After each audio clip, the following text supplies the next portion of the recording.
रोशनी को भिंडी की सब्जी बहुत पसंद थी। बहू इतना अच्छा मौका है? आज तेरी पहली रसोई थी, आज तुझे कुछ मीठा बनाना चाहिए था भाई। भिंडी की सब्जी क्यों बना दी? ससुर जी, मुझे बचपन से ही भिंडी की सब्जी बहुत पसंद है। वैसे भिंडी की सब्जी तो हमें भी बहुत पसंद है, लेकिन बहू तूने जो आज भिंडी की सब्जी बनाई है ना, इसका स्वाद बिल्कुल अलग है। ऐसी भिंडी की सब्जी हमने आज तक नहीं खाई। वाह वाह वाह। हाँ रोशनी, बहुत अच्छी भिंडी की सब्जी बनाई है तुमने।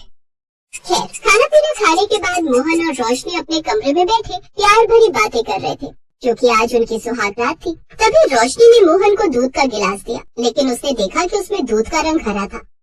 रोशनी, मैंने सुना था कि सुहाग रात वाले दिन पति को दूध पिलाया जाता है। तुम ये मुझे क्या पिला रही हो? मैं भी आपको दूध ही पिला रही हूँ, ये दूध ही तो है। रोशनी, हरे रंग का दूध तो मैंने पहली बार देखा है। या तो तुम पागल हो या तो तुम मुझे पागल बना रही हो। पागल होंगे तुम्हारे दोस्त, ये कोई ऐसा वैसा दूध नहीं है, बल्कि भिंडी वाला दूध है। इससे आपको एनर्जी भी मिलेगी।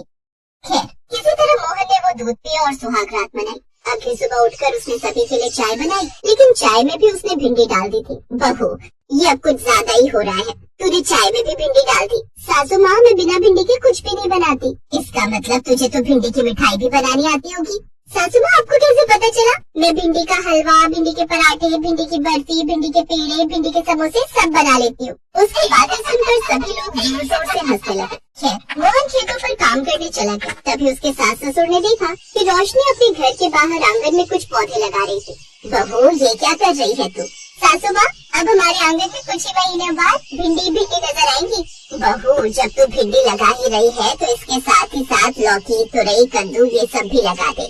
हमें भिंडी की तारीफ क्या करती, तू तो हमेशा भिंडी बनाती रहती है, कभी कभी कुछ और भी बना दिया कर।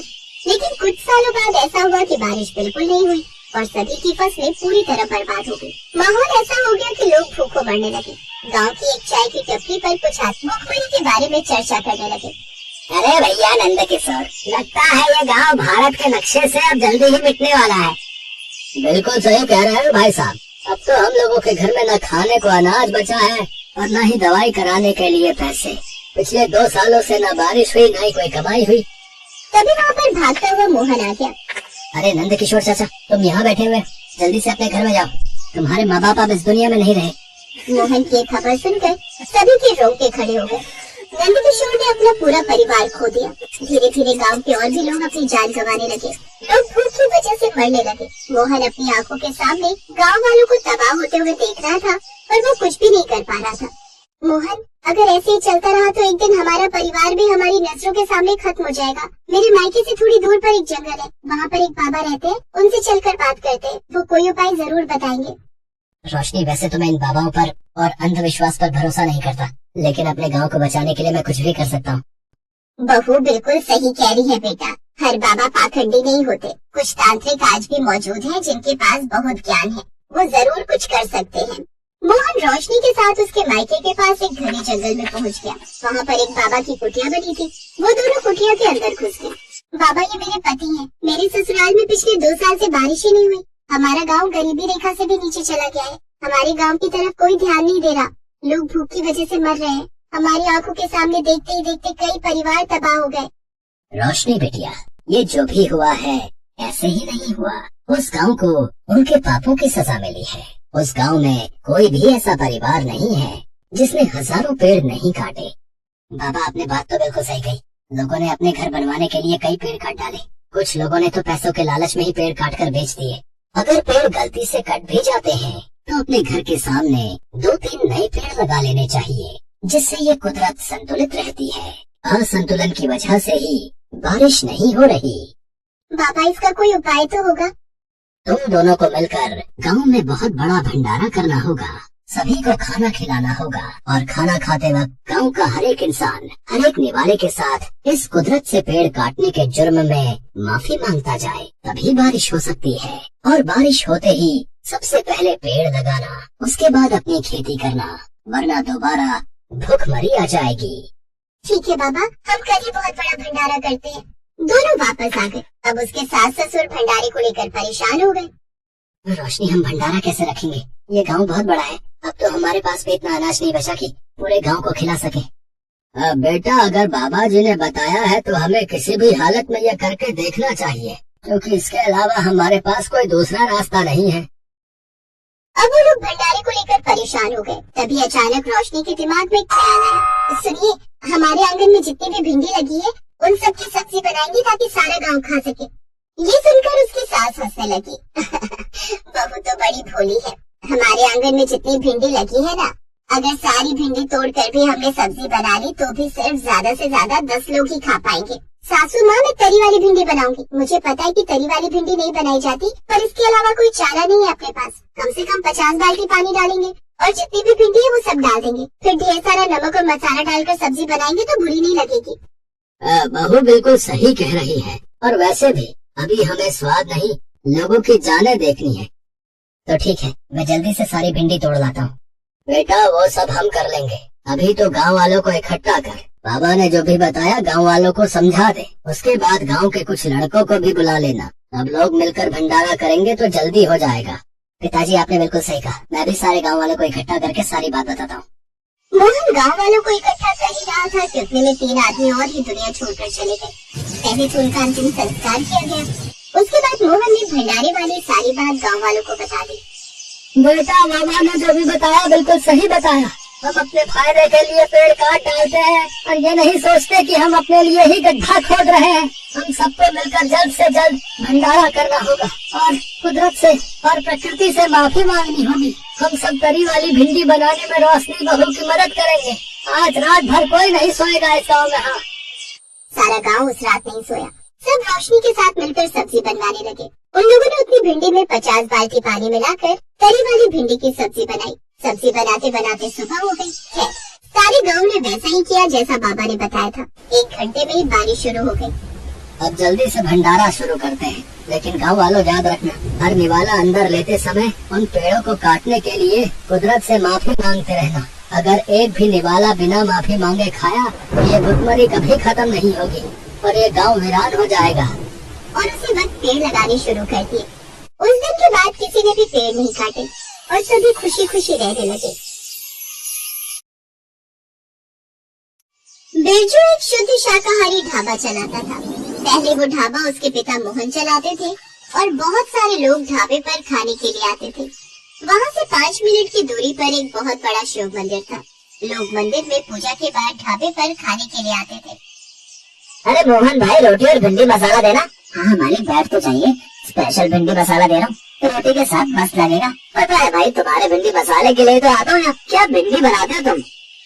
बिरजू तब छोटा था और ढाबा चलाने में अपने पिता की मदद करता था, लेकिन बिरजू को खाना बनाने का कोई शौक नहीं था। उसे मिट्टी से खेलना पसंद था।